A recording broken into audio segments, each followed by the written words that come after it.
Yahawashi, Yahawashi, Korash. Alright. I want to give double honors to the elders of Great Millstone. Alright, who are teachers, who will. Shalom to you, Akim out there teaching truth and sincerity. To all you brothers.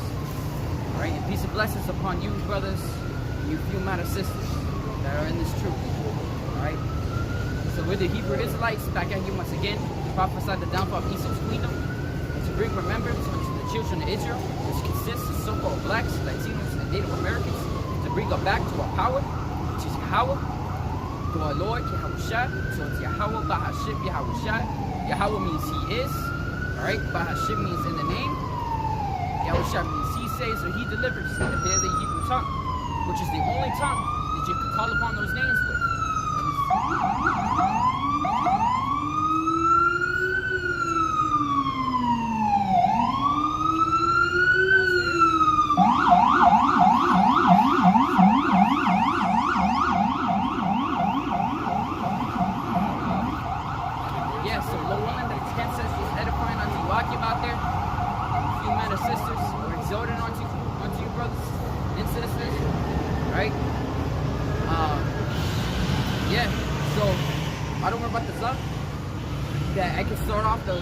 Basically, have the lesson go with what I've been meditating about. Because right before I went to sleep last night, a topic flew into my head. All right, and I know that was through the Spirit because that same topic was with me even when I woke up. Right, and what it's about is that our victory has already been declared. The moment Yahawashi was put up there and he finished the work, our victory was that it was done. Though it was pre-written from the beginning of the entire existence, all right, from the universe, everything from Yahawashi, Yahawashi, the angels on down, all right, the Alahayim, as the scripture said, you know, Yahawashi, Yahawashi. Let me say that. In the Alahayim, which means the gods. Alright? On down, our victory, though it was written from all the way from the beginning, our victory was absolutely 110% sealed once Yahawashi was placed up on that cross. He fulfilled the work. So basically this flew into my head when I was listening to the brother Paquard from the Men of Valor camp, reading 2nd Ezra, the 16th chapter, and I don't worry about the Zah. I could read the entire chapter as well, and basically apply it in a different way than he did.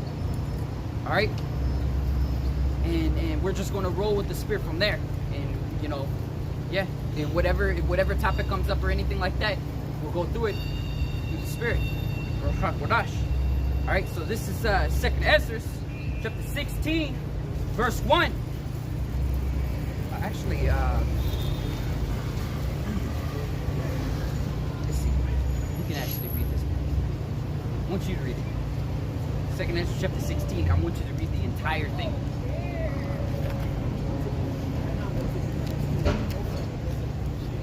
Alright, bye. Oh, wait. No, it's the Apocrypha, bro. Of course.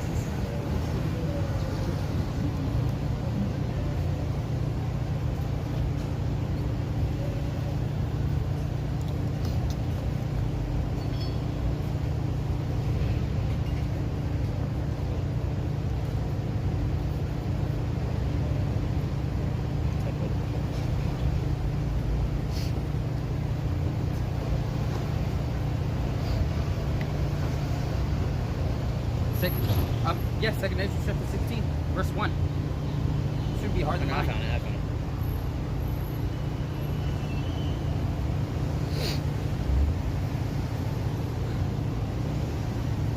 Yeah, just read it. This is 2nd Ezra. Lift up your voice if you can. As loud as you can. This is 2nd Ezra, chapter 16, verse 1. Woe be unto thee, Babylon and Asia. Woe be unto thee, Egypt and Syria. gird up yourselves with cloths of sack and hair. Yeah, so first of all, you know, Babylon the Great is here in America. And the philosophy of Babylon the Great is spread across the four corners of the entire earth. You know? And the entire list of all of our enemies is in was it in Psalms? I forgot what chapter it was though, but it's in Psalms. All right, the entire list of our enemies. And Yahawashi is going to go all the way through, through Yahawashi. Yahawashi is going to take off the crowns from all these kings' heads. Take their rulership away from them. Right? Starting off with Esau. Should I continue? And Esau rules Babylon the Great, the daughter of Babylon. God damn! You're choking on it too. Water. Yeah.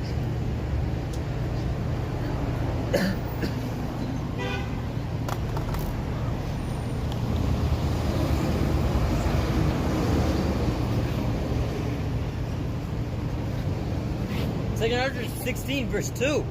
Gird up yourselves with cloths of sack and hair. Bewail your children and be sorry. Yeah, so clothes of sack and hair. That's sackcloth. All right, and sackcloth it was a custom back back then, where people will wear that in the state of mourning. And the reason that's been commanded onto them is because is it saying it? It's too hot and stuff? Yeah, it says your phone temperature too high, charging will continue. You gotta stand in the middle. Stand in the middle. Wait, you should stand in the middle. Fine. No, you stand in the middle because you're taller. See, that's what you said.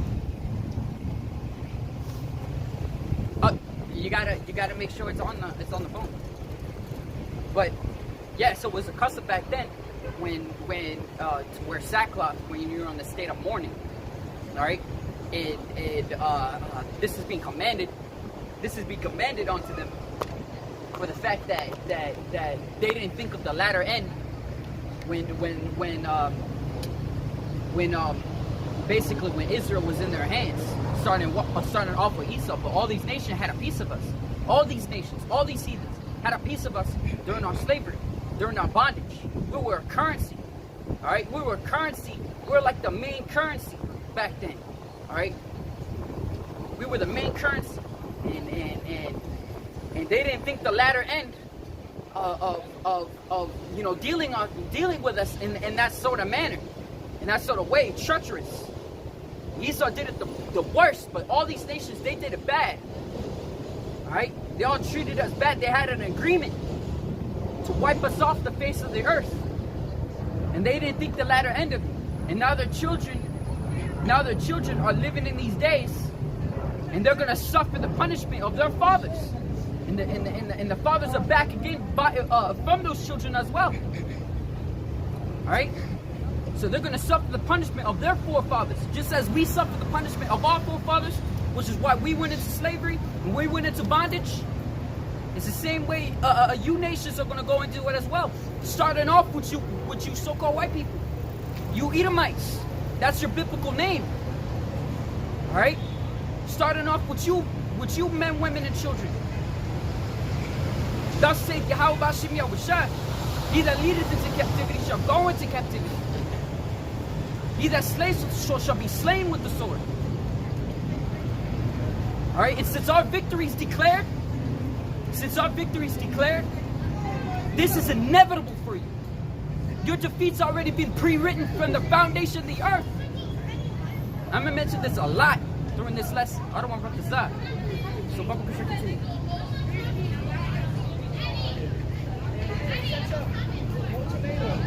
For your destruction is at hand. A sword is sent upon you, and who may turn it back? The moment Yahawashi was put up on that cross, the moment he fulfilled his work, that sword was already being sent. It's already being directed towards you. Right? It's already being directed towards you. And Esau's trying to revert that by trying to discover time travel, so he could try to turn it back, so he could turn the sword back. And that's not gonna work, because you're in time. There's no way you're gonna get outside of time, where the Ancient of Days sits. All right, you're in time.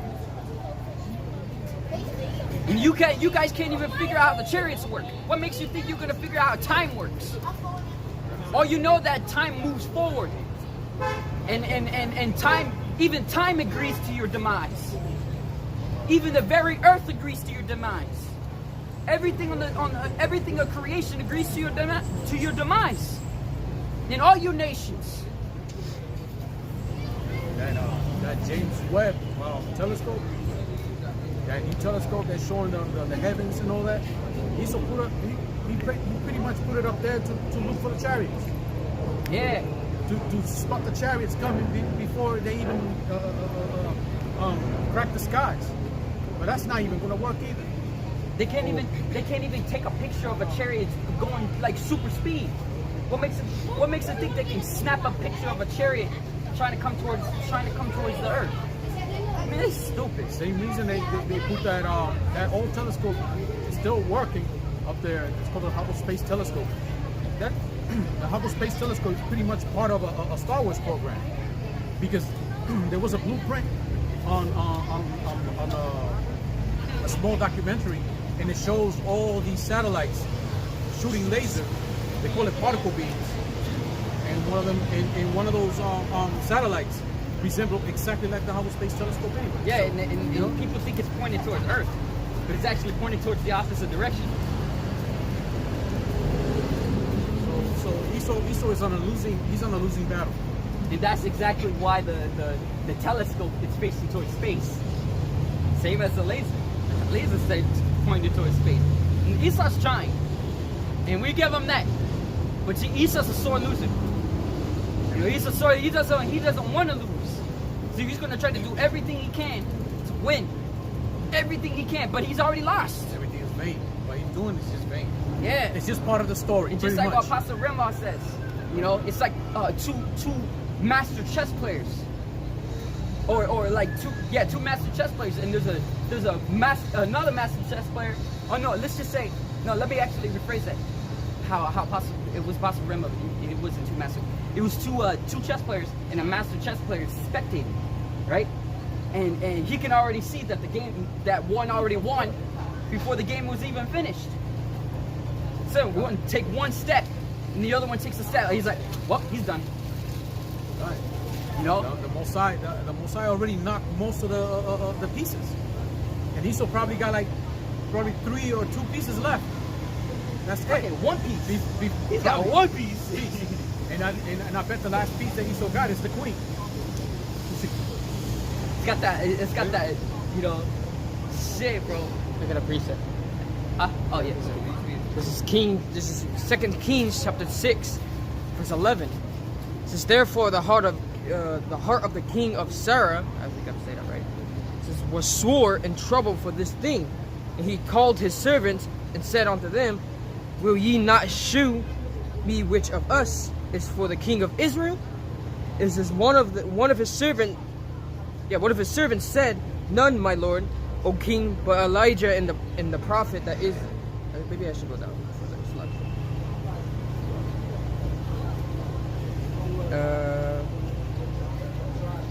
I'm gonna start with 13. It says, and he, this is 2 Kings chapter 6, verse 13. It says, and he said, go and spy, where is he, that I may send and fetch him.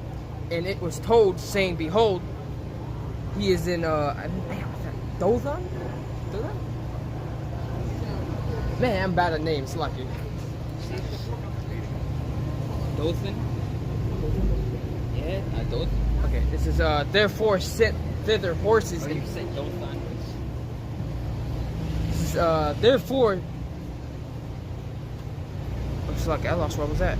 Okay, therefore sent he thither horses and chariots and a great host, and they came by night and compassed the city about.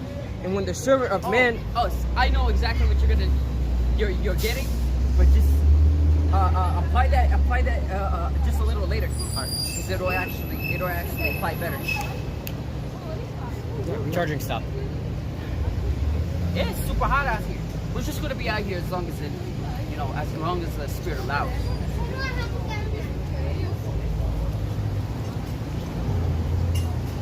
Second address. I also have another precept. What? I have another precept just so you know. Second address 16 verse 3. A sword is sent upon you, and who may turn it back? A fire is sent among you, and who may quench it? Plagues are sent onto you, and what is he that may drive them away? Esau's trying, but no matter how much he tries to do, no matter how hard he tries, it's still coming. It's still coming. And that's why, according to prophecy, that he's going to try to come upon the earth having great wrath, knowing that his time is short. And that is very, very, very soon, according to prophecy. According to prophecy, it's very, very soon. Esau's about to roll out on this earth to try to push out his NWO, to push the MOTB, which is CHIP. The mark of the beast. I'm gonna say it straight up, which is the RFID chip. And Esau's about to roll out on you people. And you people gotta choose a side, either the losing side or the winning side. And to get to the winning side, you gotta work for it. But on the losing side, you can sit down on your ass eating chips all day and getting fat. So choose a side, lazy side or the more profitable side.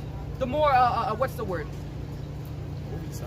The more damn, I forgot the word. It's at the tip of my tongue. All right, let's get to it. May any man drive away an hungry lion in the wood, or may any one quench the fire in the stubble when it has begun to burn? Yeah, not even the firefighters can put out the fire inside of the stubble, inside of the burning wood. You can put it out on the outside, but it's eating it up in the inside. It's the same thing right now. Yahawashi says he's destroying, Esau's world from the inside, and he's gonna finish it off by the outside. Continue. Back. Verse 7. May one turn again the arrow that is shot of a strong archer? The mighty Lord sendeth the plagues, and who is he that can drive them away? Let's rephrase that. It's what's supposed to be there is Yahweh, but say Yahweh Bahashim Yahawashi. Say that because they changed all of the Heavenly Father's name into Lord, but they don't even put all caps on this one. So they just put Lord with a cap L and then the rest lowercase. But they at least differentiated it in the regular scriptures, in the KJV. The mighty Yahweh Bahashim Yahawashi. Just say mighty Yahweh Bahashim Yahawashi. The mighty Yahweh Bahashim Yahawashi sendeth the plagues, and who is he that can drive them away? It's the creator of the earth that's sending these plagues. The creator of the heavens and the earth are sending these plagues. Esau can't even turn around a fucking tornado that's headed towards his direction. And that's just a smaller, he can't even stop a lightning from striking. He can try to redirect it by using a rod. But at the end of the day, that lightning is going to strike where it strikes. If Yahweh is the one who threw that lightning, that rod would do nothing. It's going to ignore it. The lightning's going to ignore that rod. Esau got technologies like seeding clouds, the harp, to control weather system, and they had demonstration videos about corroborated with NASA. still got this machine creating clouds and rainstorms, but it's not perfected because once it becomes a storm, he can't control it. It's the same thing with these ICBM nuclear missiles. He's not going to have control. Yeah, he created it, but guess what? He created the Smith. It's the same reason he created these weather machines. He created He's this. you don't have control of it. He created the Smith that blows the coals in the fire. Roughly paraphrasing, something like that.